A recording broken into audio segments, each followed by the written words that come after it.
Olá pessoal, a paz do Senhor, está começando mais um hashtag Papo de Líderes. Aqui quem vos fala é seu servo, pastor Luan Leão, e você pode estar acompanhando e ativando notificações no Instagram, tá, no YouTube e também no TikTok. A gente vai estar lançando alguns cortes aí para atingir a geração mais nova, tá bom? Hoje nós estamos no terceiro episódio, nós estamos com um convidado muito especial, tá? Que é o pastor Wellington Pinho.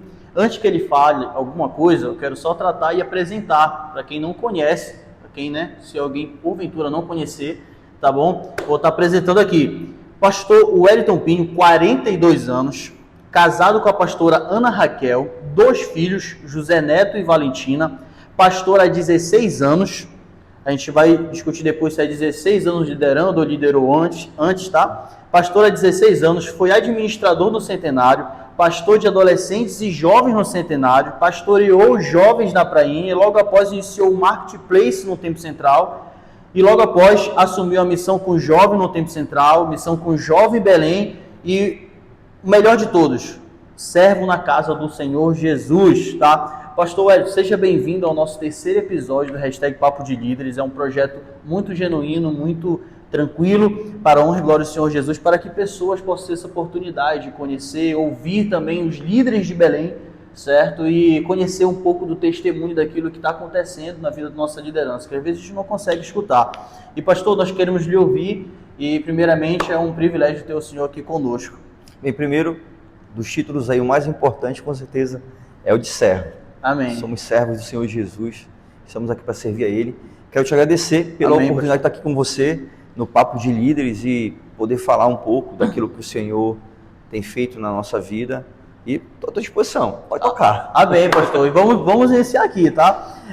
Pastor, nós queremos saber, primeiro take aqui, primeiro momento, nós queremos saber como foi para o Senhor reconhecer, entender ou ter o discernimento do seu chamado de liderança que o Senhor percebeu. Não aqui, Deus está falando algo comigo para pastorear, para liderar. Se for através de uma oportunidade, que surge geralmente assim, né? Através de uma palavra, através do louvor. Não sei se o senhor canta. Se o senhor canta, você pode dar uma palhinha pra gente? Rapaz, eu não canto nada, só cantei a Raquel. Ah, tá certo, maravilha. Se começou com algumas oportunidades, né? Certo? E o senhor pode comentar com a gente como foi esse primeiro momento para o senhor reconhecer o seu chamado de liderança. Bem, na verdade, assim, liderança é uma coisa que vai sendo construída na personalidade da pessoa ao longo do tempo, né? Perfeito. Então, se você observar numa turma da escola, as crianças que têm o perfil de liderança, elas já vão se destacando de forma de influenciar de alguma forma parte da equipe ali. Então, isso aí vai se construindo e a liderança vai se observando a característica na pessoa ao longo do desenvolvimento. Quando se trata de igreja, obviamente tem que ter o chamado. Sim, sim. E a primeira vez que eu ouvi o Senhor falar comigo sobre ministério, sobre pastoreio, eu tinha 6 anos de idade.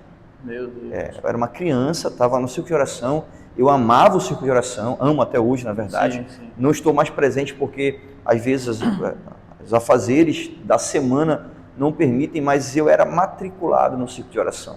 E um dia, lá no círculo de oração, uma irmã Diva, que já descansa com o Senhor, saiu do púlpito, ela estava pregando e ela veio marchando até a minha direção e falou assim, o Senhor manda te dizer que tu serás um pastor. E, obviamente, como toda criança, todo adolescente, né? Uhum. Aquilo ali eu fiquei completamente sem entender como isso aconteceria. E ao longo do tempo, Deus ele vai desenrolando o mistério das promessas dele. E aí, quando se fala de liderança, chegou na adolescência, a gente começa a perceber que você é mais chamado para algumas coisas na igreja, você acaba tendo algum tipo de influência num grupo de pessoas, aí você é professor de escola dominical e vai se construindo esse perfil de liderança. E foi assim que eu fui percebendo que realmente, além da promessa do Senhor Jesus, tinha um chamado para liderar. Sim, perfeito. No meu caso, pastor, um irmão falou, um líder de jovens na época, né, estava voltando, né, saindo da minha adolescência, minha juventude, falou assim, meu Deus me revelou em sonho que você ia ser um grande líder, um grande pastor. Eu olhei para ele assim, na sala de casa, conhece o papai lá, né, oração, eu olhei para ele, no fundo dos olhos dele e disse assim, ter a vida que meu pai tem, eu não quero. Foi a pior coisa que eu... Mas isso aí... Deus me pegou pela língua, pastor. Mas isso aí, amigo, todo mundo teve essa luta, cara. Eu lutei com o chamado a adolescência inteira. Não queria. Pastor, eu pensava assim, meu irmão, pastor é liso, cara. Eu quero ser pastor, cara. Eu quero ser empresário, eu quero ser engenheiro. Eu quero alguma profissão que me dê condições de ter aquilo que eu sempre sonhei. Então, a gente está falando aqui sobre chamado, mas entre o chamado e você assumir, isso, meu irmão, tudo isso aí, cara, assim, eu não quero isso. Não, e eu olhando meu pai, né? Que você conhece meu pai, eu falei assim, meu irmão, não, tem a vida que meu pai tem. Nossa, eu não quero. E isso e aquilo, receber ingratidão, e pessoa não responder, e a pessoa, papai ajudar, e depois eu falei, não quero receber isso daí, Deus me pegou pela língua, eu passo. Agora eu passo o que o papai passou e passa até hoje, né? Todos nós, né? Todos nós. E vocês que estão assistindo aqui, querem ser líder, não se preocupem não, que vai chegar a hora de vocês também. É verdade, vai chegar esse momento. E pastor, nesse começo, a gente vai construindo de fato, isso que o senhor falou é muito importante, né? Porque Jean Piaget, ele fala no início da psicologia, no início da infância, né? Ali, onde que é formado algumas características de caráter da criança, perfeito. Então, quando a criança está na sala de aula, realmente a gente consegue enxergar, certo, o perfil de liderança. Sim. A criança que puxa com a unção do flash no meio da igreja e sai correndo e chama todo bonde, né? Então a gente consegue ver isso. Mas, pastor, a primeira oportunidade, o primeiro cargo que o senhor teve, que o senhor acha que sim, que marcou para o senhor, sabe? Que nesse momento eu tenho um grau de responsabilidade, porque liderança, ao longo do tempo, ela vai aumentando a responsabilidade, eu queria ouvir do senhor em relação a isso. Cargo na igreja, eu comecei aos 9 anos de idade. Eita, pastor. Eu era o secretário da EBD. Meu pastor, com 9 anos de idade, eu estava dando trabalho na EBR. O pastor também dava trabalho. Mas vamos lá. Cara, todo domingo, chegava cedo, separava todas as cadernetas. Lembra aquela caderneta que a gente fazia a presença? Separava as cadernetas, pegava aquele saquinho da oferta, o lápis, colocava na prancheta, ia entregando para cada um professor, né? Depois do horário da chamada e do preenchimento do relatório, eu recolhia tudo e ia para a secretaria para fazer o relatório. Então eu preparava aquele relatório que a pessoa ia ler lá. Total de assistência, presentes tantos, ausentes tantos, total de assistência tanto, oferta, classe por classe. Então, meu primeiro trabalho na igreja foi esse. Já foi uma grande responsabilidade, Já foi uma grande responsabilidade com 9 anos de idade. Se eu passasse o relatório errado ali... Não, Deus o livre, não pode. E o lápis tinha que ter uma borracha na ponta. Lápis com borracha na ponta e bem apontado, né? A pessoa reclamava. Então, esse foi o primeiro trabalho. Mas quando se trata de trabalho com jovens, meu primeiro trabalho foi aos 16 anos de idade. Esse sim me marcou. Porque, o que acontece? Naquela época, o trabalho com jovens ainda era muito, muito discreto. O que se tinha não eram cultos com jovens. O que se tinha eram reuniões de oração aos domingos, às 3 da tarde. Hoje você fica às 3 da tarde em casa dormindo, depois daquele açaizão. Naquela época era o horário que o jovem tinha oportunidade na igreja. Aí ele ficava de 3 até às 17 horas, que era o horário da reunião de oração e do culto. Depois, algumas igrejas tinham culto de treinamento. Né? E aí ficava das 17 até 19, quem queria pregar, quem queria cantar, essa era a oportunidade. Isso, exatamente. Então o que acontece? Eu estava justamente, eu não sou velho, comecei cedo. Então eu estou ali na junção do final dessa era para o início da era dos cultos, né? Entendi. E começou a ter culto na minha igreja de jovens, uma vez no mês. Então me chamaram para fazer parte da equipe que ia coordenar. Eu não era um coordenador, tinha o líder, o vice-líder, o terceiro líder, e eu fazia parte da equipe ali. Naquela época eu era tesoureiro, né? Mas ajudava ali, de forma geral, a organizar o culto, arrumar as cadeiras. Então esse foi o primeiro, aos 16 anos de idade, o primeiro trabalho de liderança com os jovens. Sim, e é um ponto importante porque eu participei do staff, da mídia, Ministério de Louvor, já participei de várias outras áreas, né, do diaconato, né, com o porteiro, em culto, para lá finalizar o culto, vai fechar o culto, né, por causa do papai que acompanhava tudo isso. Então acho que o crescimento de um líder, ele tem que passar e conhecer várias áreas. Todas as áreas. Todas as áreas. Eu fui, o pessoal chama de hold, né?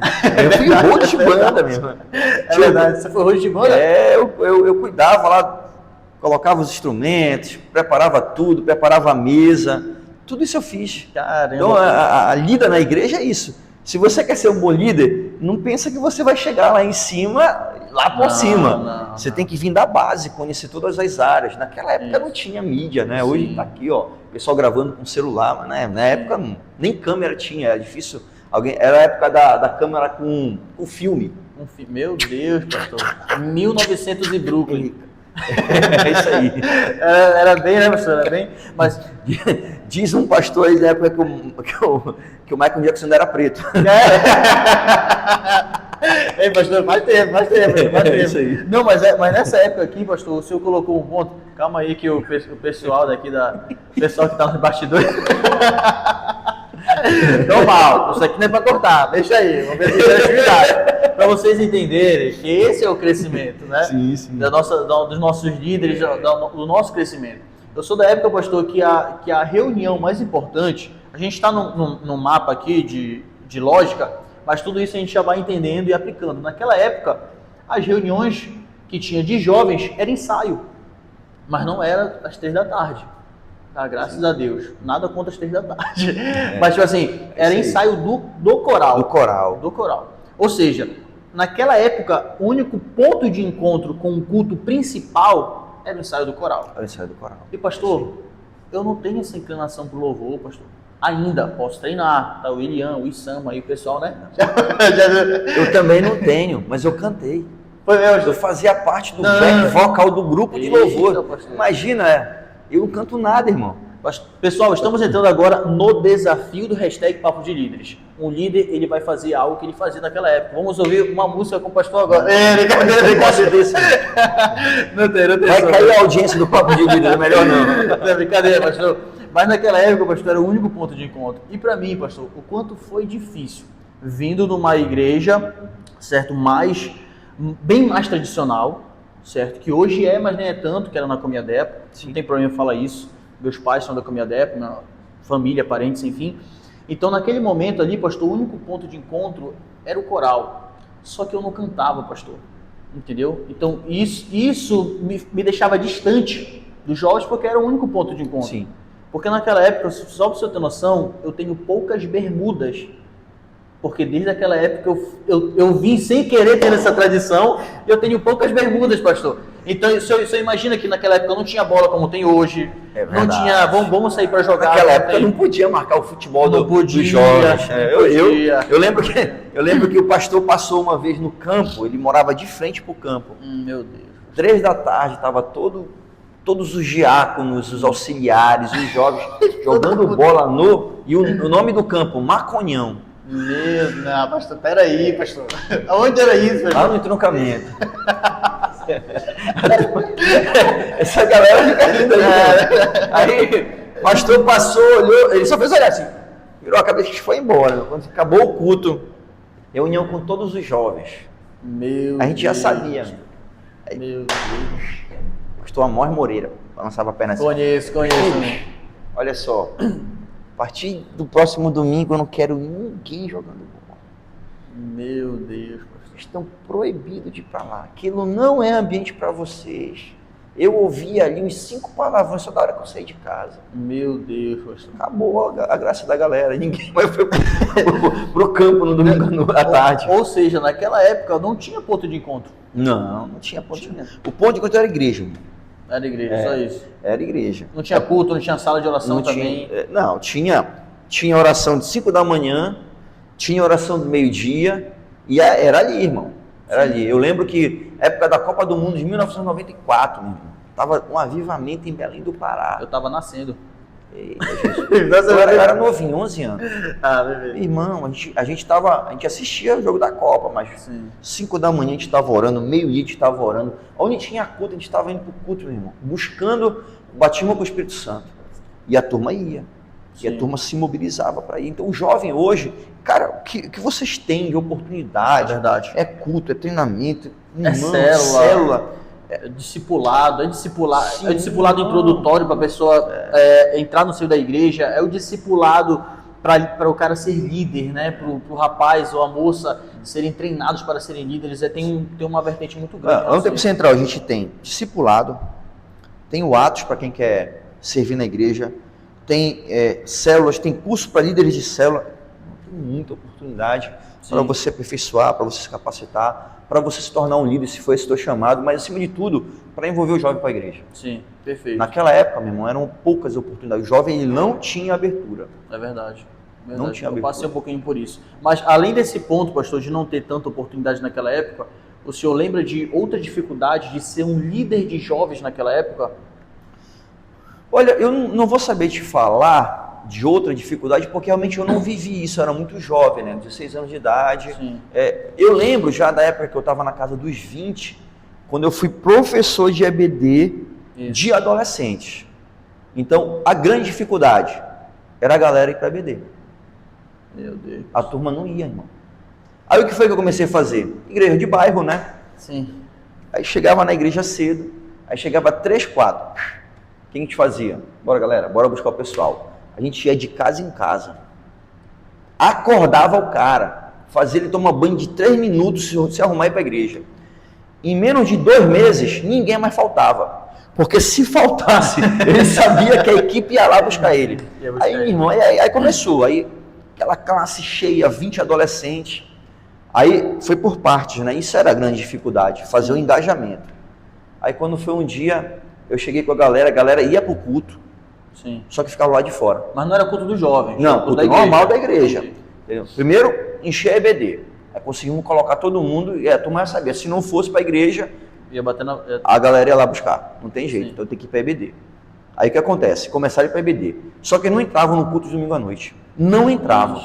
Aí quando foi um dia, eu reuni todo mundo. Aí aquela conversa, né? Aquela conversa, sim, não dá para falar detalhes aqui. Aquela puxão de orelha, eu falei, eu quero todo mundo no conjunto de jovens. Aí, meu irmão, o pessoal veio para o ensaio no sábado à tarde. Quando foi no domingo, meu irmão, tava todo mundo lá. Aí eu lembro quando a regente do coral puxou, que todo mundo levantou, tava no púlpito, sentado lá do pastor. Aí ele passou assim a mão. O que foi que tu fizeste com esse menino tá aí? Ele ficou impressionado. Meu filho, não tem nenhum lá fora. Ah, pastor, só tinha uma conversa santa. Pastor, estratégia. Ele, meu filho, que é isso? Nunca imaginei que eu fosse ver esse negócio. Mas são os desafios. Sim. Os desafios é você conseguir trazer o jovem para perto de você, você engajar ele na missão. É um desafio. Isso. E logo após isso, o senhor foi trabalhando, foi desenvolvendo, foi tendo participações no meio da igreja, no aniversário de 100 anos na igreja, não é isso? Nessa época eu ainda estava lá na Nova Iguaçu, ainda, servindo lá na igreja de bairro. Lá no entroncamento. Lá no entroncamento, isso. No Castanheira. A Nova Iguaçu, minha igreja de coração. O que irá sair do Castanheira? Brincadeira. E deu certo. Aí depois o senhor teve esse momento de trabalho. Aí eu fui pro Tempo Central, foi quando eu conheci a minha esposa, né, Raquel, na época namorada. Isso. E eu conheci um cidadão chamado Rosivaldo Avelato, conhece? Meu Deus, eu acho que eu conheço, pastor. Pois é. Vou chamar ele para participar. Vou chamar ele, cara bom, viu? Verdade. E aí, esse cidadão chega comigo, e eu já frequentando os cultos no Tempo Central, servindo numa missão jovem com o Tempo Central, ajudando lá, porque na minha igreja não tinha culto de jovem, domingo à noite, sábado à noite, então eu ia para lá, no domingo eu estava na minha igreja. Entendi. E um dia ele chega comigo e fala assim, só posso te abençoar quando tu fores meu. Eu não entendi essa frase, não entendi o que ele queria dizer. Foi mesmo, João? Foi. Só que foi uma incógnita para mim, mas ao mesmo tempo eu entendi que chegaria um momento que eu tinha que ir para o Tempo Central. E eu fui pedir para o meu pastor. Pastor, meu Deus, me libere. Pedi a primeira vez, ele não me liberou. Pedi a segunda vez, a terceira vez ele não me liberou. Aí o Rosivaldo já me deu uma encostada, né? Já me pressionou, meu filho. Decide tua vida, cara. Não dá para ficar lá e aqui. Sim. E aí eu cheguei com o meu pastor e falei, pastor, eu preciso da sua bênção. E a conversa foi uma conversa pastoral de alguém que estava preocupado comigo. Eu senti naquele dia que, na verdade, o não liberar era a preocupação do que ia acontecer da minha vida ali para frente. Ele começou a falar, meu filho, aqui você é um auxiliar do trabalho, aqui você toma conta dos adolescentes, aqui do grupo de EBD dos adolescentes. Então, você vai para lá fazer o quê? Para lá carregar a cadeira? Fica aqui tu vai ser mais útil. E ele começou a desenvolver uma conversa comigo nesse nível, e eu entendi a preocupação dele. Mas no íntimo do meu coração, alguma coisa me dizia que Deus tinha algo a fazer Não houve nenhuma promessa em nenhum momento do Rosivaldo em relação à minha pessoa, ministério, nada disso. Ele simplesmente falou essa frase e isso ficou marcado no meu coração. E eu falei para o meu pastor assim, meu pastor, eu agradeço muito sua preocupação, o senhor cuidou de mim durante toda a minha adolescência, parte da minha juventude, mas eu preciso que o senhor coloque a mão na minha cabeça e me abençoe para que eu possa ir. Se alguma coisa der errado, eu não vou ter medo de chegar aqui e voltar e falar, o senhor estava certo. E aí, naquele dia, ele orou por mim. E eu fui para o Tempo Central. Demorou mais ou menos um mês e meio. O pastor Rosivaldo me chamou e falou assim, olha, vai ter uma reunião aqui, preciso que você traga a sua mãe para uma entrevista. Entrevista do quê, pastor? Eu falei, não, estou te apresentando no ministério. Eita, pastor. Então não teve promessa, não teve preparado nada. Foi assim, ó, tu vem e quando tu vier para cá, eu entendo que Deus tem um chamado. Aí eu lembrei daquela promessa lá, com 6 anos de idade. Então, Deus usou o pastor Rosivaldo para cumprir uma promessa de quando eu era criança. Então, as coisas elas se desenham na mão do artista. Sim, entendeu? verdade. E quando é dele, você não força a porta, você não pressiona, você não obriga ninguém a nada. Deus ele vai fazendo as coisas acontecerem. É verdade. Entendeu? E a gente foi consagrado. Eu, Toninho, Elber, Fabrício Cidrinho, uma turma, eram 20 jovens, a grande maioria solteiros. Vocês ouviram só pérola aí, né? Meu irmão. Só nível da nata, né? Que essa tá, turma que tá hoje, graças a Deus. Foi o primeiro grupo de jovens que foi consagrado na igreja em Belém.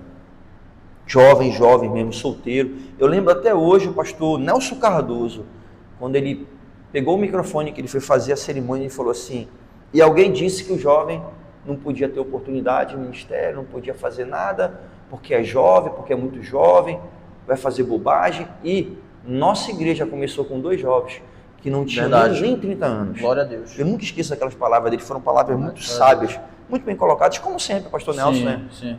Muito pontual naquilo que falava. Sim. E foi essa a nossa consagração. Eu lembro que naquele dia a gente foi consagrado, descemos para o culto, era culto da colheita, desci, fui batizar, e naquele dia nós batizamos mais de 30 pessoas, eu e o pastor Rosivaldo na piscina. Meu Deus, pastor. Que dia foi esse? Foi um dia especial, eu fui consagrado e já desci para batizar o pessoal. Isso aqui eu estou escutando com vocês, né? Vocês também que estão escutando, a gente está escutando agora, né? Isso. Esse eu não sabia mesmo, pastor. Mesmo. Você tinha quantos anos nessa época? 26 anos de idade. 26 anos. 26 anos de idade. E para aquela época já era um susto, né? Não, era um susto. Era um susto. Todos nós, por exemplo, o mais novo da equipe era o Jonatas Gomes, que é o esposo da Tereza. Sim. Ele tinha 19 anos na época. Ele era o mais jovem de todos. Era um menino. Foi consagrado junto com a gente. Mas a gente olha, a gente para analisar. Isso que o pastor Hélio está falando.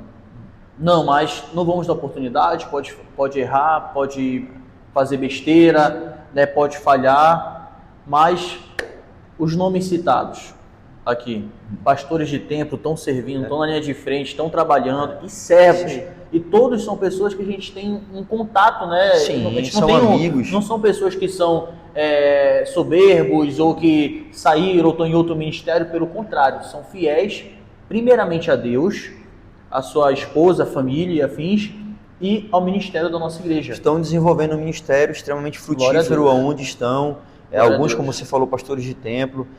A questão toda, Luan, é a preparação, né? Isso. Por exemplo, eu fui acompanhado pelo pastor Rosivaldo, os meninos, boa parte deles foram acompanhados, por exemplo, o pastor Reginaldo na época, e cada um tinha um pastor que estava próximo acompanhando. Então essa escolha, ela não é aleatória, é uma escolha que passa por um processo de ver se a pessoa está no tempo, se tem condições mesmo de assumir o ministério. Tudo isso tem que ser observado. Perfeito. É algo muito sério quando você vai apresentar alguém em ministério. Eu acredito que eu tenho apresentado 3 ou 4 pessoas no máximo. Por quê? Porque tem esse cuidado de formar, de preparar a pessoa. Não formar porque a partir do momento que você apresenta o ministério, a pessoa não está formada, ela está no início. Isso. Mas você atestar que aquela pessoa realmente tem um chamado e está preparada para começar uma vida ministerial. Isso. E para começar essa vida ministerial, pastor? Quem quer começar essa vida ministerial, em rápidas palavras, qual é a orientação que o senhor dá para esses jovens que estão escutando, quem quer começar essa chamada ministerial no quesito pastorado mesmo, tá? Bem, a primeira coisa que você tem que procurar é estudar a palavra do Senhor, fazer um curso de teologia, se preparar do ponto de vista de conhecimento bíblico. A segunda coisa é servir na tua igreja. Meu pastor me ensinou uma coisa, o pastor Amor Moreira, que você não consagra um pastor, você reconhece o ministério. Perfeito. Aquele que tem um chamado ministerial, ele já desenvolve esse ministério. Ele é um líder de célula, ele é um professor de EBD, ele é uma pessoa que está cuidando de alguém em algum nível. Perfeito. Então, ele já está ali exercendo um ministério pastoral, que é cuidar de alguém. Então, é só um reconhecimento sobre um trabalho que já está sendo feito. Às vezes as pessoas pensam, não, porque eu quero começar. Irmão, você nunca vai começar lá em cima. Como diz o Cláudio Duarte, quem nasce grande é monstro. Você tem que começar devagarzinho. Então, o caminho é esse, amigo. Verdade. Tem que... Quem nasce grande é monstro. É monstro. Rapaz, estou aprendendo já umas 3, 4 frases aqui. E eu tô aqui, eu fico na minha mente repetindo, né? A gente fica, realmente é isso, né, professor? A gente tem que pontuar. Passamos por uma época, aqui a gente vai norteando, passamos por uma época onde que os jovens, eles... Era 880, aceitei Jesus dentro da igreja. Uhum. Era a minha fase. Sim. Estava no mundo, aceitei Jesus para a igreja, não quero saber, vou direto. Entendeu? Hoje nós estamos numa fase, aí passamos por uma outra fase, se eu não tiver oportunidade, eu tô chateado com o pastor Wellington. Se eu não tocar, tô chateado com o pastor Wellington. Se eu isso e aquilo, tô chateado com o pastor, não quero mais estar.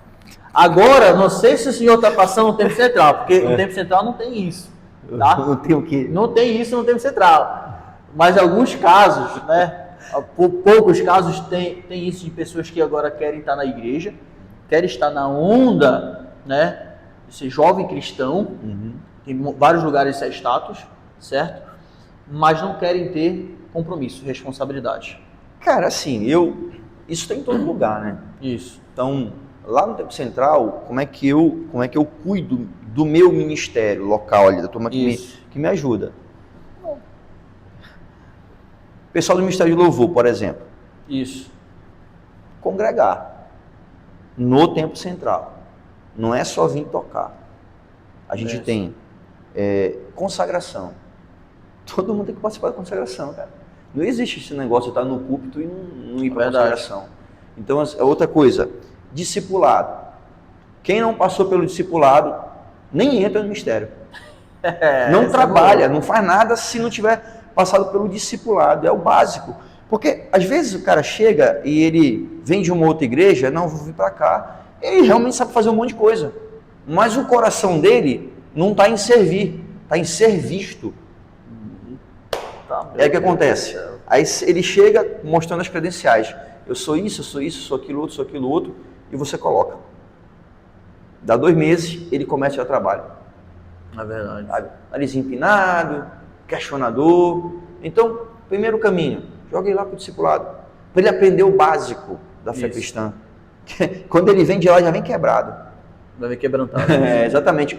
Se o coração dele estava de ser visto, ele já passou pelo crivo ali de servir. Às vezes o tempo, 3 meses, já é o suficiente para o cara falar assim, não, vou para outro lugar, porque aqui não deu certo. Não vai dar certo. Não vai dar certo. Então, para servir, tem que primeiro fazer o discipulado, daqui a pouco participar das orações, participar do Atos, que é um curso de treinamento para quem quer servir, e aí a gente já vai quebrando essa vontade dele de ser visto. E aí, se ele passar por todo esse período probatório, aí a gente começa a pensar em colocar ele em alguma coisa. Até para que nós não possamos ter esse trabalho... Calma aí que deixa eu cortar, que puxou a Síria aqui. Beleza. Até para que nós não possamos ter esse retrabalho no futuro. Sim. Né, pastor? No qual a gente... acontece de a gente estar dando oportunidade a pessoa ela não compreender e ela não tratar e ela não ser submissa no ambiente que está sendo inserido. Na verdade, Luan, isso é uma coisa que a gente vê acontecer ainda muito no nosso meio.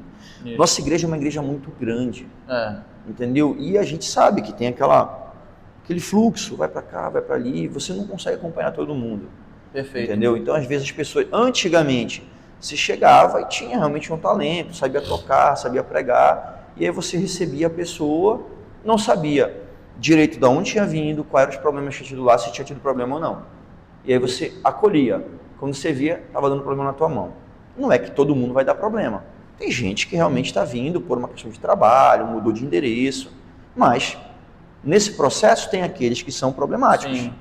E uma forma da gente evitar é a gente estabelecer critérios para poder começar a trabalhar na igreja. E não é... Estou falando de uma igreja que tem muita gente, sim, né? é que nem um ponto de uma empresa também, né? Quando eu chego numa empresa, a empresa não vai se adequar a mim. Eu vou me adequar a ela. Sim, exatamente. Entendeu? Então, se eu estou chegando num ambiente de igreja, num ambiente eclesiástico, eu vou ter que me adequar naquele ambiente. Por exemplo, tem costumes de uma igreja que a igreja está marcada para tal horário, mas sempre começa 10 minutos depois.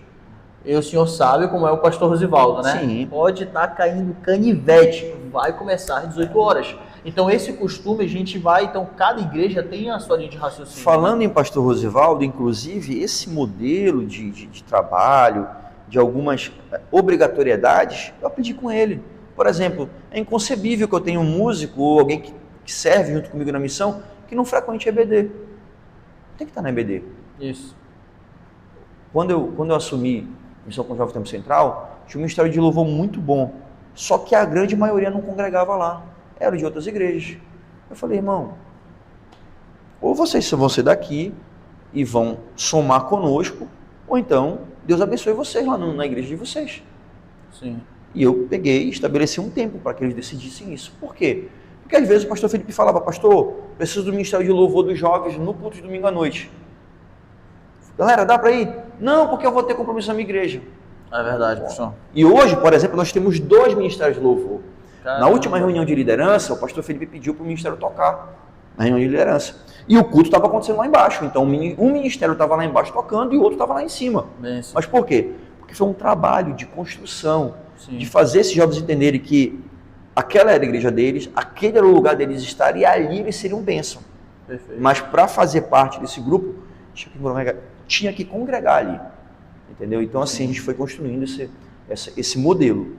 Agora, tudo isso, a gente sempre tem uma pessoa que nos orientou, nos ensinou. Sim, o pastor Rosivaldo colaborou muito com uma perfeito, construção de modelo de trabalho com os jovens, perfeito, porque era a forma que eu trabalhava com ele. Perfeito. A gente está nessa mesma linha de raciocínio, né? Você está sendo essa mesma também... essa mesma linha de raciocínio, graças a Deus, né? Então, eu tô, como a gente diz, né? Bebendo da fonte, já bebeu, bebe até hoje. E eu estou aqui também desfrutando daquilo que Deus aí tem feito nas nossas gerações agora, nessa geração e geração passada. Mas, pastor, agora falando um pouquinho do presente, né? A gente já entendeu o reconhecimento, o sacrifício, né? As promessas e que Deus é um Deus, sempre falo isso, Deus é um Deus de spoiler.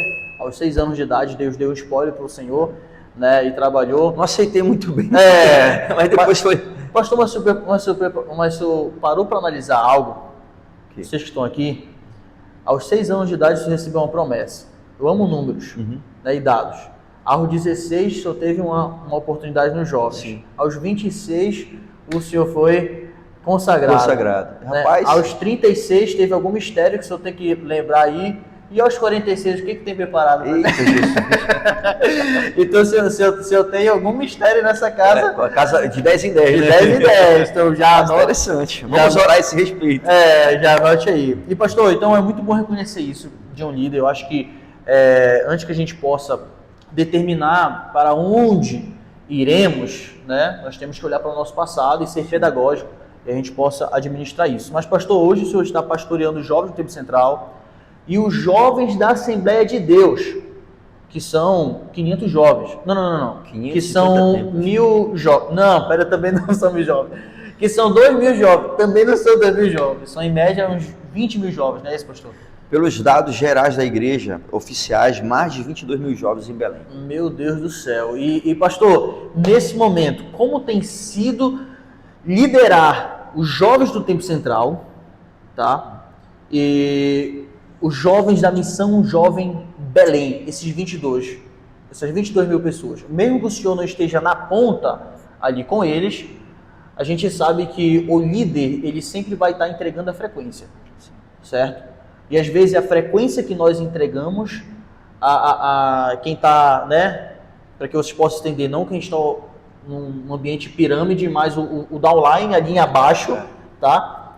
Às vezes não vai estar na mesma frequência do que o líder está passando, certo? Então, pastor, como é que está para o Senhor esse momento que o Senhor está vivendo, da missão com jovens em Belém, com a missão com jovens no Tempo Central. Eu sei que o Senhor está desfrutando, sendo muito abençoado também, mas a dificuldade de querer ouvir como é que está o presente hoje do pastor Wellington liderando. Vamos lá. Primeiro que liderar a missão Jovem Belém e o Tempo Central é um grande privilégio. Sim. Eu me sinto muito honrado pelo Senhor, pela oportunidade. E quando eu fui chamado pelo pastor Felipe e pelo pastor Samuel para assumir esses compromissos, no meu coração, não foi Deus que mandou fazer, mas eu entendi que eu precisava de tempo para isso. Então, eu sou um profissional da área comercial, sou um representante comercial, mas eu entendi que eu precisava dedicar parte do meu tempo, até o tempo de trabalho mesmo, para poder desenvolver esse trabalho. Porque isso aqui é algo, tem início, tem meio e tem fim. Isso. Eu estou pastor de jovens em Belém, eu não vou ser eternamente pastor de jovens de Belém, e isso pode durar mais 1 ano, 2 anos, enfim. Mas o tempo que durar, eu entendi que eu preciso fazer o meu melhor. Perfeito. Então, são 550 templos, mais de 22 mil jovens. É impossível a qualquer ser humano, se eu parasse a minha vida e visitasse todo o templo, cada dia eu visitasse um templo, eu demoraria quase 2 anos para visitar todos os templos de Belém.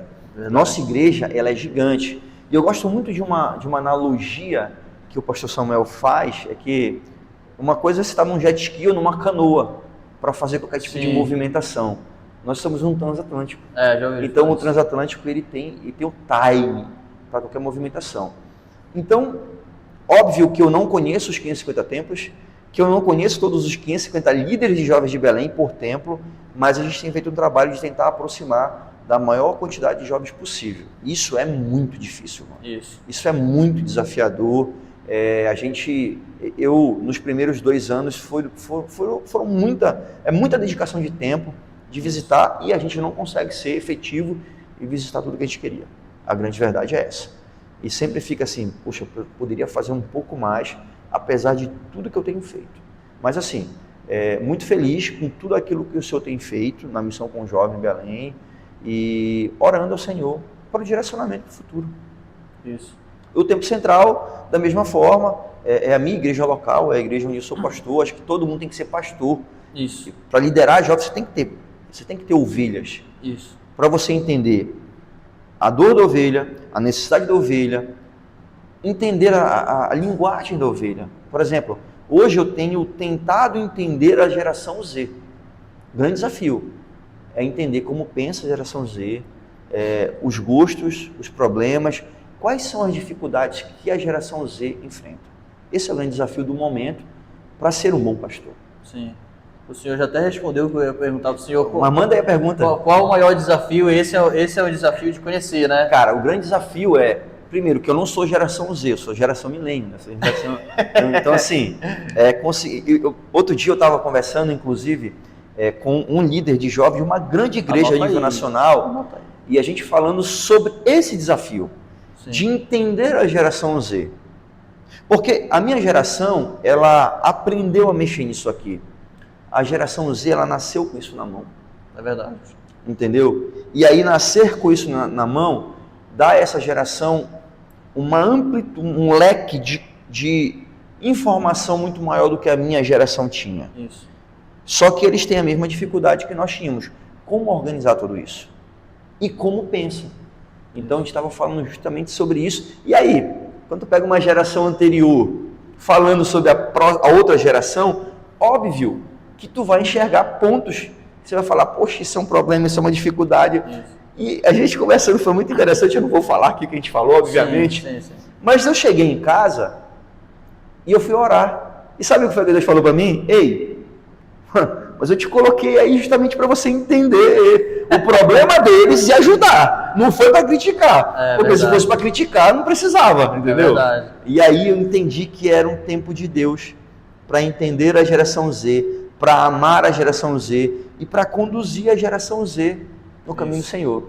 Isso. E é um ponto que eu até paro para analisar e estudar, né? Que a geração Z era uma geração diferente, né, da geração milênio. Ela é uma geração mais imediatista. Sim, né? Sociedade líquida. Isso. Muito rápido. Porque tudo está sendo construído com muita rapidez. né? Antes, na minha época, quando eu era bem mais novo, se a gente quisesse comer, a gente ia no supermercado ou ir no restaurante. Perfeito. Hoje a gente pede o quê? iFood. Tá? E nós não estamos patrocinando, nós estamos sendo patrocinados pelo Pode mandar um lanche pra gente. Pode mandar. Eu lembro que quando eu ia para a igreja, na Pedreira, eu tinha que esperar o Cidade Nova Unama, que eu morava lá no residencial Greenville, Paá. Tá? Eu tinha que esperar o Cidade Nova Unama. Pastor, era 45 minutos se ele não atrasasse. Se ele não atrasasse. 45 minutos. Hoje a gente pega o quê? Uber. Isso. Ou Ubermoto. Ubermoto. Certo? Aí a gente olha, eu quero assistir um filme, ou era cinema, ou tinha que esperar na TV. Hoje, então tu comprava aquele DVD pirata, DVD né? pirata. Deus o livre. Pecado, hein? Não faça isso, pelo amor de Deus. Tá? Hoje não, hoje tem Netflix, tem Prime, tem Disney, certo? Então a geração, eu estava estudando isso, tratando, que eu estou recebendo também muitos jovens da geração, dizer, claro, obviamente, maioria, eu estava meditando em relação a isso, estudando até para que eu possa entender o que está se passando. Então é uma geração rápida, é uma geração que tem que ter um time, um feeling muito rápido, entendeu? Até mesmo de mensagem, como a gente vai entregar, como a gente vai falar, certo? Então aqui os líderes estão assistindo a gente, que está aqui desfrutando, conversando, a gente entende o que a geração está passando, a geração Z, tá? Com essa praticidade. Antes, coloco aqui na pandemia. Na pandemia foi levantados os dados, né, de marketing, que na pandemia, pastor, as pessoas gostavam de assistir o quê? Começou a live. Antes, ninguém gostava de live. Ninguém gostava de live. Tinha igreja, que eu não citarei nomes, tá? Que era pecado ter live. Meu Deus. Entrou pandemia, teve que entrar live. Ou seja, as pessoas se acostumaram ao quê? O pecado virou relativo. Virou relativo, virou relativo, né? Virou relativo. Então, chegou um ponto, pastor, que todo mundo se acostumou a estar assistindo live. Depois disso, veio o quê? Os rios. Rios, é verdade. Que era de minutos. Agora veio o quê? O pessoal dos bastidores, shorts, né? Mais rápido. E veio o TikTok. Isso. Tá? Então que é sobre segundos, pastor. Aí agora eu recebi informação, estudando para o senhor falar, que se você não captar a pessoa em 3 segundos, ela não fica mais no vídeo. Rapaz, essa é nova. Na semana passada eu tinha visto que eram até 12 segundos. Agora é 3. Já é 3. Olá você que está assistindo e tal. Olá você que está assistindo. Fica aqui para você saber como ser líder. Então ela tem que falar assim, olha, eu vou falar sobre liderança, fica aqui com a gente. Então tipo assim, tem que ser. Porque os primeiros 3 segundos são determinantes para você conseguir segurar a audiência. Atenção, a audiência. E tem um detalhe. Por que entrou os 3 segundos vendo essa semana? Por quê? Por causa da inteligência artificial. Essa exata semana agora, nós estamos na segunda semana de outubro, tá uma vasta de inteligência artificial, pastor, lançando, tá uma criança brincando e tá chegando algum animal e o cachorro vai e tá salvando, certo? Ou é um macaco, um jacaré. Hoje eu vi um jacaré em cima do... o menino em cima do jacaré. É um jacaré, então, tipo assim... Por quê? Porque se a gente olhar, é de 3 a 5 segundos o vídeo. Entendi, é muito curto. E ele trava. Então, assim, isso é a preocupação do que está sendo acelerado. E se a gente não tem um culto dinâmico, pastor, é isso aí. A pessoa ela vai assistir onde? Uma live. É por isso que nós líderes nós temos que estar sendo atualizados. Se nós não estamos nos atualizando, nós estamos ficando para trás. É verdade. E a atualização que está vindo aí primeiro, a gente tem que entender essa geração, mas também a gente tem que entender o tempo de brecar algumas coisas. Isso, com certeza. Aonde nós vamos parar com essa celeridade? Isso não vai ser saudável a longo prazo para a mente, para nada. Isso. Entendeu? Então a gente precisa também entender o time de segurar isso aí. Até que ponto é que é saudável eu continuar nessa agitação, nessa correria? Tem uma hora que a gente precisa dar um basta nisso aí. Falar, não, até aqui foi saudável, foi bom, mas daqui para frente a gente precisa equilibrar esse negócio. Isso, porque a mente fica muito acelerada. Fica acelerada, fica cansada. Muito acelerada. Eu tive algo, pastor, 2-3 anos atrás, não sei se cheguei a comentar com o senhor, chamado, acho que também não comentei no meu Instagram, chamado SPA, Síndrome do Pensamento Acelerado. Cheguei a comentar com o senhor? Não chegou a comentar comigo, mas eu trabalhei muito tempo na indústria farmacêutica com psiquiatras e assim, Então, inclusive Augusto Cury, vamos Perfeito. falar, é um cara que sempre falou muito da SPA. Perfeito. Então, tipo assim, eu tive... Os livros dele tem muita Isso, coisa. excelente. Já li também alguns. Então, teve uma época que a minha mente estava tão acelerada por consumir e eu não conseguia entender que eu estava em uma viagem a trabalho. O pico de dopamina estava lá na Tava, e eu tava em viagem ao trabalho, cheguei no hotel, tinha acabado de falar com a minha esposa, olhei pro teto, o que eu tô fazendo aqui? A minha mente não parava no presente. Você não sabia onde estava fisicamente. Não, a minha mente sempre estava toda hora na frente, um mês, uma semana, 2 dias e tal. Então assim, isso para nós que somos líderes, nós temos que saber limitar, se é brecar isso que o pastor falou, mas também nós temos que entender os jovens para que a gente possa direcionar os jovens, porque às vezes a gente pega... A gente precisa ajudar o jovem a equilibrar todos esses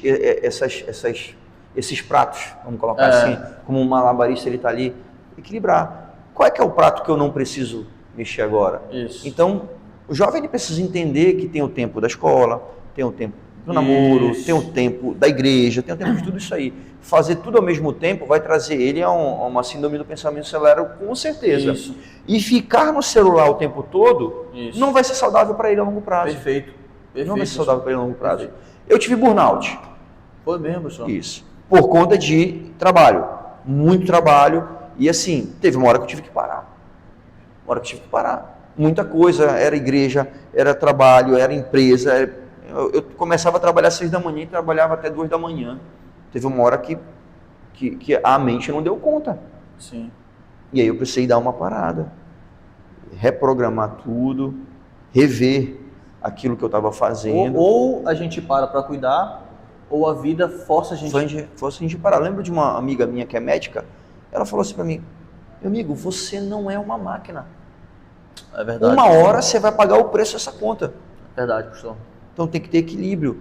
E a geração Z é uma geração que a gente precisa aprender a lidar com eles e a conduzi-los. Por exemplo, minha geração era a geração da provocação. Um líder chegava comigo e falava assim, eu duvido, tu não vai conseguir fazer isso. Meu irmão. É aquela conversa que a gente tem semana passada, né? Não vai conseguir, falei, não vai conseguir fazer mesmo, peraí. Já levantava aqui. O quê? Vou provar para esse cara que eu vou fazer. É verdade. Se tu fizer isso com a geração Z, que esse leso aí. Que não... Eu duvido. Vai continuar duvidando. Vai conseguir. Vai.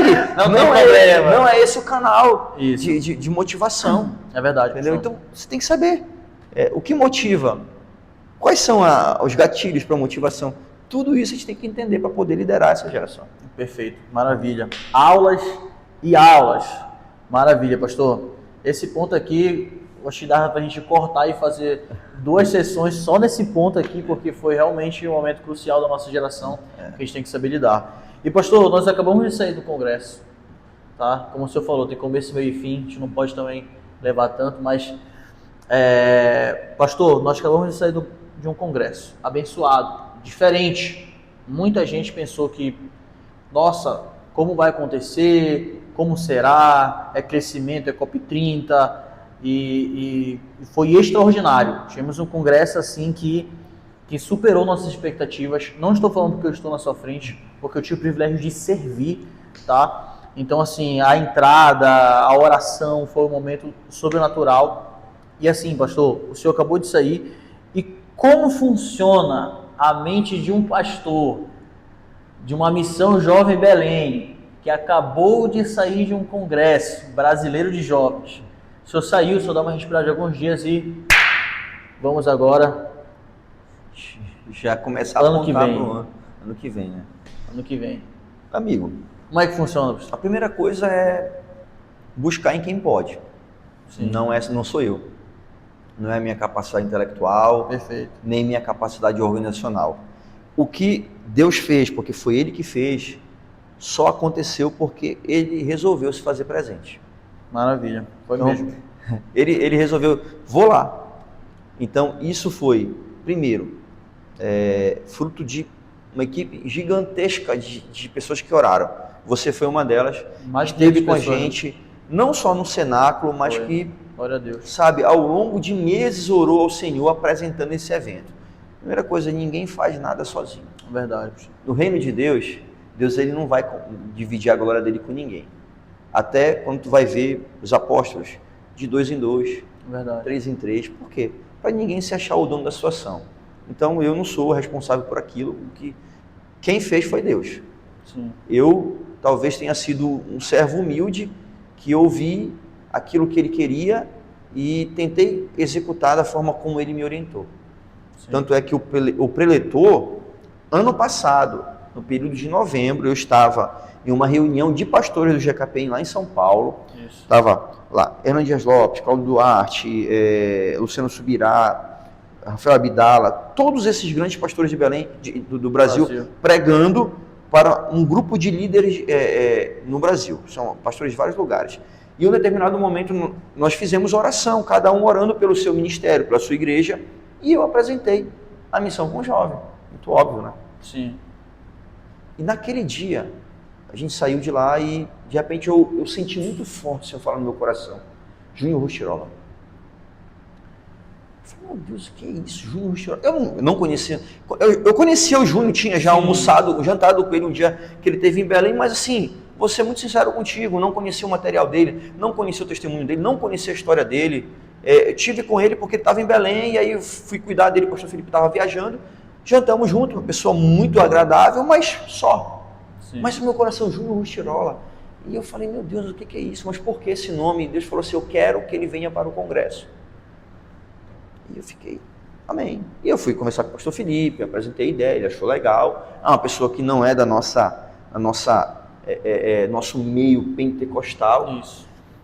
Mas a gente entendeu que Deus estava direcionando para aquilo ali, eu fui obediente à voz de Deus, né? E nós presenciamos um momento muito especial. Verdade. Do Senhor tratar muitos jovens ali. Eu fiquei impressionado. Muita cura derramada naquele ambiente. Sabe? E isso é a prova de que foi a mão do Senhor Jesus. Sim. Então, você perguntou para mim, e aí, daqui para frente? Vamos estar na mão de Deus. Sim. Eu estou aqui só para obedecer, amigo. E eu já estou orando, não vou orar sozinho, inclusive a próxima reunião de líderes de Belém, vou dar um spoiler aqui, vai ser uma reunião de oração. Nós vamos apresentar o próximo passo da Missão Jovem Belém. Eu preciso que todos orem juntos, para que a gente possa entender de Deus o que Ele quer fazer, qual é o próximo passo, o que o Senhor quer fazer no meio dos nossos jovens. Então vamos colocar na mão dele, porque Ele sabe exatamente o que nós precisamos. Perfeito, maravilha. E pastor, eu sei que pode ser muito cedo, mas conte pra gente o tema do próximo congresso. Mas a gente começa a orar desde já, para Deus ele mostrar pra gente o tema. Né? Não, pastor, vamos continuar orando, tá? Eu sei que é um processo para escolher o tema. Tá? E pastor, agora para finalizar, olhando para o futuro, tá? Nós falamos do passado, como estamos no presente, né?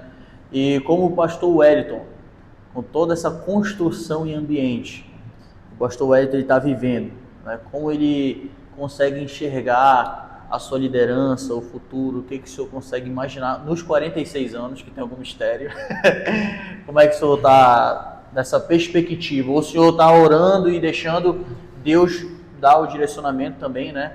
Mas aqui isso pode abrir o coração para a gente, nós estamos aqui para... Mas eu vou ser bem sincero contigo, tá? Ministerialmente falando, eu sou igual a Abraão quando ele ouve a voz do Senhor, sai da tua terra, do meio da tua parentela, glória a Deus, e vai para onde eu te... Então, não há projeto, não tem. A hora que o pastor Felipe falar assim, pastor Samuel, olha, Wellington, acabou, missão com jovem para ti, já foi, tu tá ficando velho, sabe o que eu vou fazer, Luan? Eu vou voltar pro banco lá do Tempo Central, e vou adorar o Senhor, e vou louvar o nome dele, vou celebrar, e vou glorificar. Não há absolutamente nenhum projeto de fazer absolutamente nada que não seja servir ao Senhor. Pastor, e se for no banco, amém. E abrindo parênteses, que saudade de só cultuar, né? Que às vezes a gente está na correria, a gente está servindo. Eu lembro quando eu fui para o Tempo Central, em 2019, final de 2019, início de 2020, que o pastor Felipe chegou comigo, obreiro e tal, tá vindo aí, não sei o que, eu posso? Eu falei, pastor, eu estou vindo para cá para servir a Deus com a minha família. Mas, pastor, o senhor não tem absolutamente nenhuma obrigação, ministerialmente falando, eu não vim para cá atrás de cargo, eu não vim para cá atrás de púlpito, de função. Glória a Deus. Eu sei o que é o Tempo Central, já congreguei aqui muitos anos, eu sei que vocês têm aqui uma agenda, um grupo de pastores gigantesco. Então, assim, eu não estou vindo para cá para isso. Mas, pastor, se eu precisar de mim, eu estou à disposição. Mas não é isso. Eu quero vir sentar aqui e louvar o nome do Senhor e adorar. Só isso. Eu vim cultuar com a minha família. Glória a Deus. Entendeu? E esse continua sendo o principal objetivo, pastor. Nada além disso. Maravilha. Nenhuma vaidade, um desejo, nada. Entendeu? A hora que o Senhor falar assim, se tiver alguma coisa a mais para eu fazer, amém, estou aqui. Eu costumo dizer o seguinte, que existem profetas que escreveram 66 capítulos, existem profetas que escreveram um capítulo, e eu estou na direção do Senhor. O que tiver que escrever a mais, a gente escreve. O que não tiver, eu vou falar assim, Senhor, muito obrigado pela oportunidade, o privilégio de poder te servir à frente da missão com o jovem. E se acabou a fase de liderança em qualquer nível, eu volto a ser aquilo que eu sou por excelência, um adorador, e vou continuar servindo ao meu Deus. E um servo, né, pastor? Maravilha. Esse é um exemplo para a gente, né, pastor? Porque eu me sinto nessa posição hoje, sendo tão pequenininho ali na igreja, né? Eu fico, pastor, hoje quero só adorar. Às vezes a gente não tem esse privilégio de estar. Né? Não, por exemplo, o culto que eu até cheguei a comentar com o senhor, o culto que eu adoro, que eu de fato desfruto, fica ali, sabe, sem aquela organização. Às vezes a gente fica pelo hábito, né? É no Tempo Central, no culto da unidade. Né? O culto da unidade é o nosso culto, né? É o nosso culto. A hora de ser alimentado. Então eu sou alimentado. Mas assim, eu levo essa mesma perspectiva que o senhor. Eu acho que o coração, quando ele está com muita ambição em cargos, a gente tem que inclinar um pouco mais o nosso coração ao que está em Deus.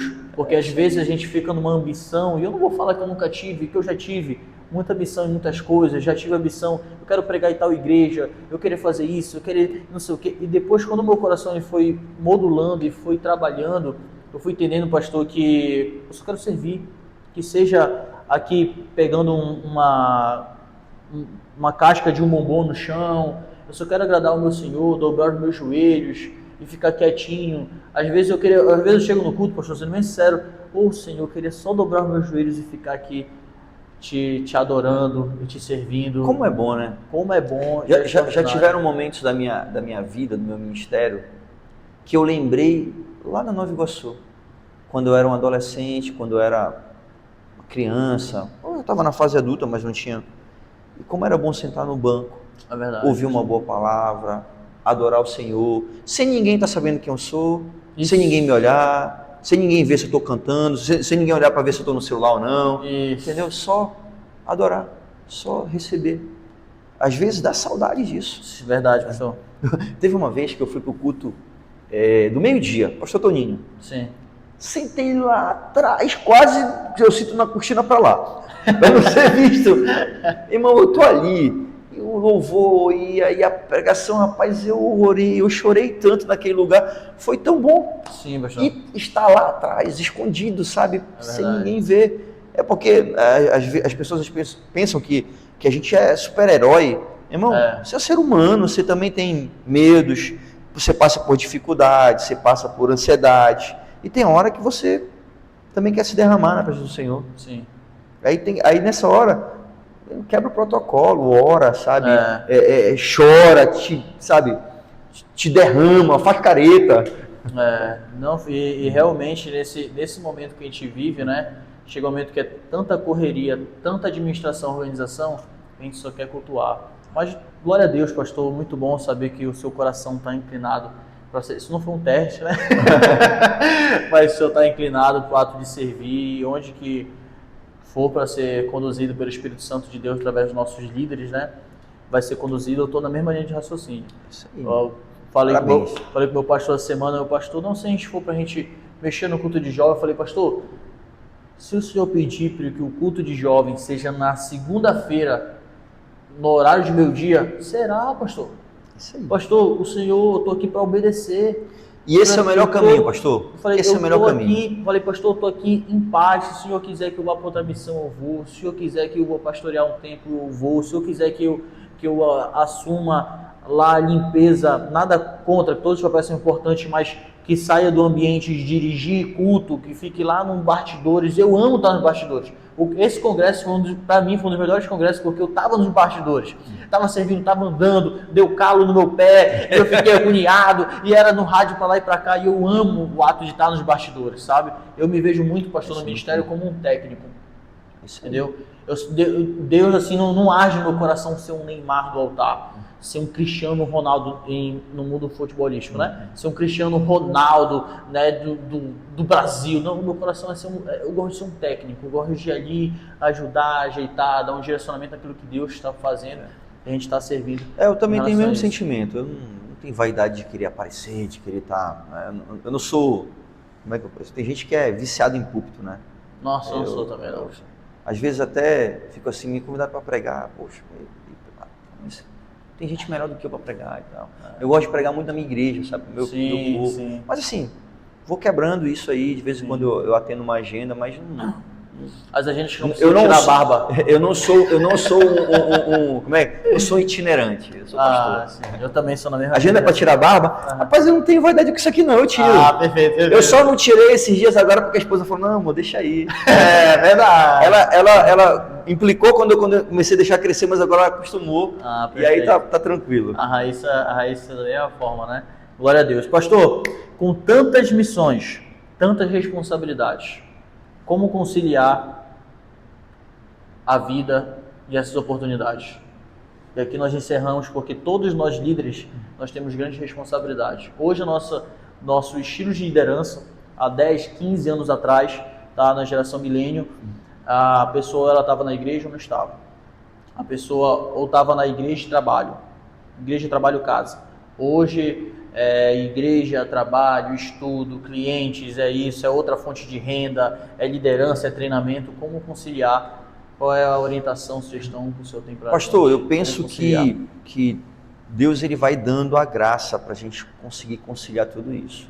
E já chegou um momento também que eu tive que falar assim, ó, isso aqui eu não consigo tomar conta demais, isso aqui está pesando um pouco. Eu acho que primeiro você tem que entender, se você for casado, você compartilhar toda essas responsabilidades com a tua esposa e entender de que forma que isso vai impactar a sua família ou não. Por exemplo, eu sou muito bem resolvido com a Raquel em termos ministeriais e profissionais.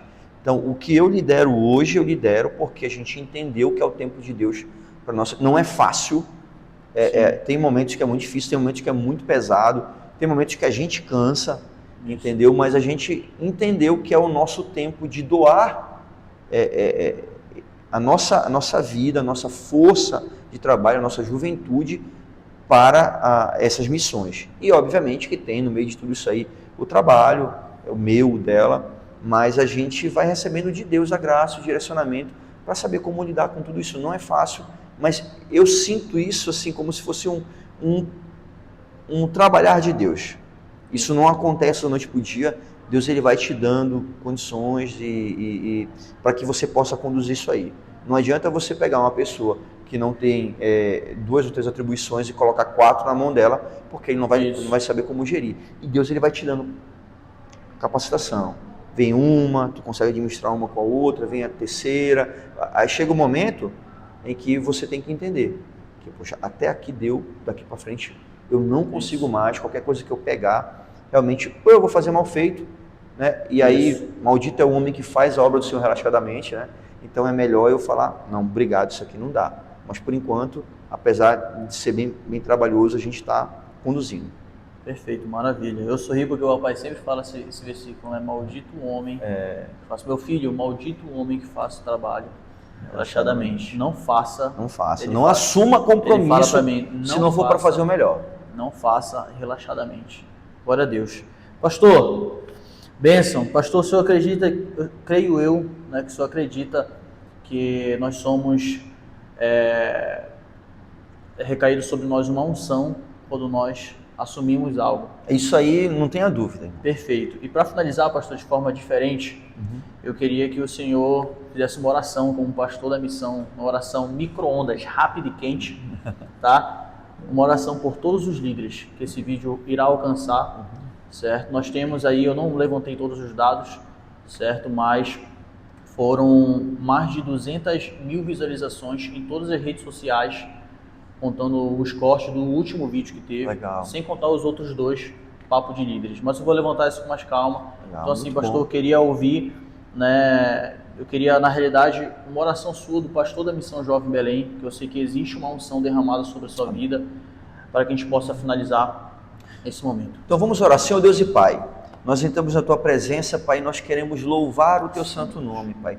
Bendizer a Tua grandeza, Pai amado, os Teus grandes feitos, Senhor. Tu és o nosso Deus. O Teu Filho amado Jesus morreu por nós e nós somos gratos pelo sacrifício.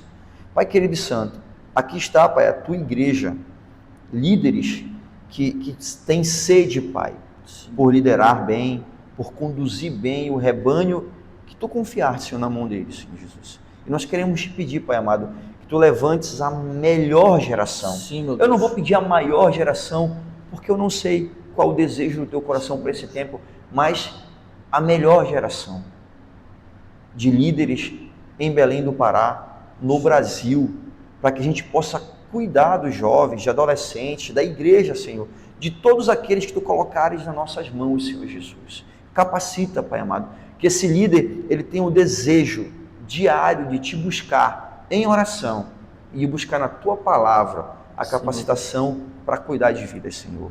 Não deixa faltar a palavra, que a palavra ela possa ser gerada no coração com muita unção, Pai, porque é isso que os jovens, que aqueles que são liderados precisam, de pessoas para cuidar, para apacentar. É o que nós te pedimos, Senhor, neste dia. Levanta, Pai, uma geração de líderes preparados, líderes com amor, líderes com compromisso, Senhor, com almas. É o que nós pedimos, em nome de Jesus. Amém. Amém, amém. Pastorzão, muito obrigado. Tamo junto, meu irmão. Eu, de verdade, conte comigo, sabe que eu sou servo de Deus, mas eu lhe sirvo também como nosso pastor e nosso Obrigado, líder. irmão. Todo mundo que assistiu, curte, comenta, compartilha, deixa Deus te usar, tá? Se você for compartilhar, marque ali o meu Instagram para que a gente, e do pastor Wesley também, por favor, tá? Para que a gente possa estar repostando e as pessoas possam estar sendo alcançadas.